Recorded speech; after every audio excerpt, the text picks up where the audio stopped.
د ریاست الوزرا د حکم په اساس د میدان وردګو حج او اوقافو ریاست له لوري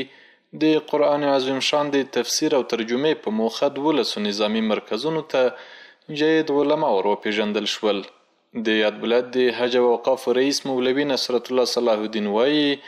دغه ترجمه او تفسیر به د شعبان میاشتې له لومړۍ نیټې پیل او د روژې مبارکې میاشتې تر 15 نیټې به دوام وکړي. د ریاست الوزرا محترم مقام د حکم په اساس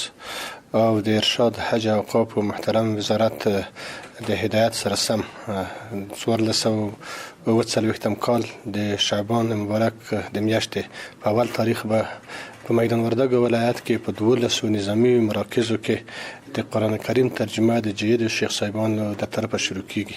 همداراز علما وایي د قرآن عظیم شان زده کړه په ټولو لازمه ده او د بل مجاهدینو سره د اسلامي نظام په استحکام او ولس ته په حقیقي ډول د خدمت وړاندې کولو کې زیاته مرسته وکړي. جید عالم شیخ احمد شهقانی وایي هر مؤمن مسلمان په دې باندې مکلف دی چې د خپل مؤمن به کتاب په هکله هغه ضروري مسایل زده کړي. په خاصه توګه هغه ځوانان هغه مسؤلین چې هغه د اسلامي نظام او د اسلامي امارت د تحفظ او دغه د ساتلو لپاره مکلفیت لري، مسؤلیت لري. د دغه ولایت د علماو شورا رئیس شیخ عبدالهادي فضلی په نظامی مرکزونو کې د ترجمې او تفسیر پیل لوی ویاړ بولي او ډاډ ورکوي چې ورسپارل شوی مسؤلیت به په ښه شکل ترسره کړي. شيوخ علماء کرامت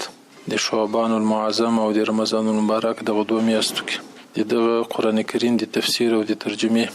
په رابطه باندې کوم مسؤلیت سپارل شوی چې په هغې کې موږ هم یو نو د الله جل جلاله نه توفیق غواړو، مرسته غواړو